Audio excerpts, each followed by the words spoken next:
L-aħħar darba li jiltaqa' l-Kumitat Eżekuttiv Nazzjonalista kien it-3-17 ta' Lulju biex jiddiskuta t-talba ta' Jeffrey Pulicino Orlando bil-għan li Richard Kakija Caruana jitkeċċa mill-Partit Nazzjonalista.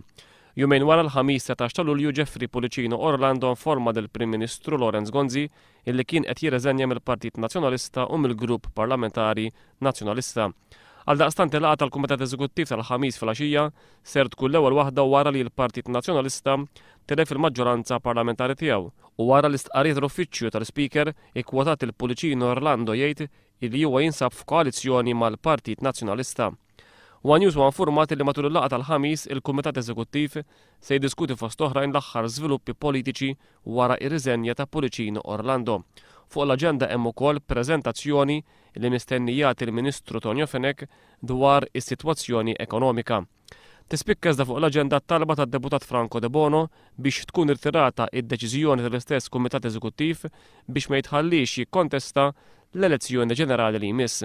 Id-diskussjoni dwar din it-talba ta' De Bono iżda qiegħda tkun meqjusa bħala sempliċiment formalità għaliex ma jidher illi hemm ebda ħsieb li d-deċiżjoni tal-Kumitat Eżekuttiv tiġi rtirata. Tant li l-Partit Nazzjonalista qed jippjana li jkollu ma' 7 kandidati fuq il-5 distrett biex jieħdu post Franco De Bono, fosthom żewġ membri tal-Kabinett, Jason Azzopardi u Mario Gallia.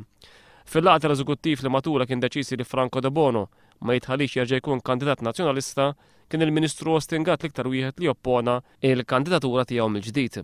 U dan fuq il-bażi li f'Novembru li għadda fil-mozzjoni ta' sfiduċja li kienet tersqet fih Franco De Bono kien astjena.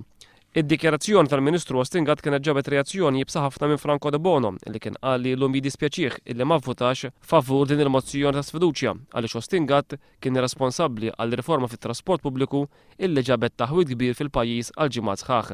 De Bono saħansitra kien qal illi huwa mhux se jagħti l-appoġġ tiegħu lill-Gvern fil-baġġett li jmiss jekk Ostingat ikun għadu membru tal-Kabinett.